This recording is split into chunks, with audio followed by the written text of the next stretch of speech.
ಮಂಡ್ಯ ರಾಜಕಾರಣವನ್ನ ಬಿಟ್ಟು ನಿನ್ನೆ ಕೇಂದ್ರ ಗೃಹ ಸಚಿವ ಅಮಿತ್ ಶಾ ರಾಜ್ಯದಲ್ಲಿ ಬಿರುಸಿನ ಪ್ರಚಾರವನ್ನು ನಡೆಸಿದ್ರು. ಬಿಡುವಿಲ್ಲದೆ ಕಾರ್ಯಕ್ರಮಗಳಲ್ಲಿ ಭಾಗಿಯಾಗಿದ್ರು. ಅದೇ ಸಂದರ್ಭದಲ್ಲಿ ರಾಜ್ಯ ಕಾಂಗ್ರೆಸ್ ಮಾಡ್ತಾ ಇರುವ ಕೇಂದ್ರದ ಬರ ಪರಿಹಾರದ ಆರೋಪದ ವಿಚಾರಕ್ಕೆ ಅಮಿತ್ ಶಾ ನಿನ್ನೆ ಉತ್ತರ ಕೊಟ್ಟಿದ್ರು. ಆ ಹೇಳಿಕೆಗೆ ಸಿದ್ದರಾಮಯ್ಯನವರು ಇವತ್ತು ಪ್ರತ್ಯುತ್ತರ ಕೊಟ್ಟಿದ್ದಾರೆ. ಸಿದ್ದರಾಮಯ್ಯನವರು ಏನಂದ್ರು ಬನ್ನಿ ನೋಡೋಣ. सरकार कर्नाटक के हित में, डेवलपमेंट के हित में काम नहीं कर रही। मुख्यमंत्री और उप मुख्यमंत्री हर रोज एक अपनी कुर्सी बचाने में लगा है और दूसरा कुर्सी छीनने में लगा है। किसी को कर्नाटक की जनता का ध्यान नहीं है। कर्नाटक में सूखा है।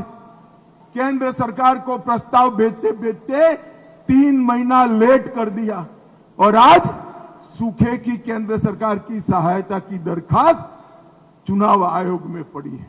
भाई और बहनों, इस पर पॉलिटिक्स करें। मैं उनको पूछने आया हूं, जब आपकी सरकार थी, यूपीए की सरकार थी, 10 साल तक यूपीए की सरकार चली। ನಾವು ಎಲ್ಲನೂ ಕೂಡ 5 ತಿಂಗಳಿಂದನೇ ಮೆಮೊರಾಂಡಮ್ ಕೊಟ್ಟಿದ್ದೀವಿ. ಸುಮಾರು 6 ತಿಂಗಳಾಯ್ತಾ ಬಂದಿದೆ. 6 ತಿಂಗಳಿಂದ ಪರಿಹಾರ ಕೊಟ್ಟಿಲ್ಲ ಅಂತಂದ್ರೆ ಇವ್ರಿಗೆ ವಾಟ್ ಮಾರಲ್ ರೈಟ್ ಈ ಹ್ಯಾಸ್? ಸುಳ್ಳು ಹೇಳಬೇಕಾದ್ರೂ ಒಬ್ಬ ಈ ದೇಶದ ಹೋಮ್ ಮಿನಿಸ್ಟ್ರು ಸುಳ್ಳು ಹೇಳ್ತಾರೆ ಹಿಂಗೆ ಅಂತಂದರೆ ಬ್ಲ್ಯಾಟೆಂಟ್ ಲೈ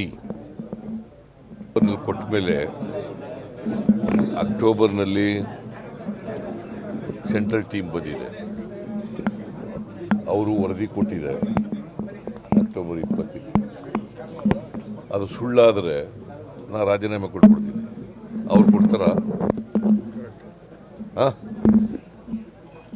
ಅಮಿತ್ ಶಾ ಕೊಡ್ತಾರೇನ್ರಿ? ಕೇಳಿ ಅವ್ರಿಗೆ.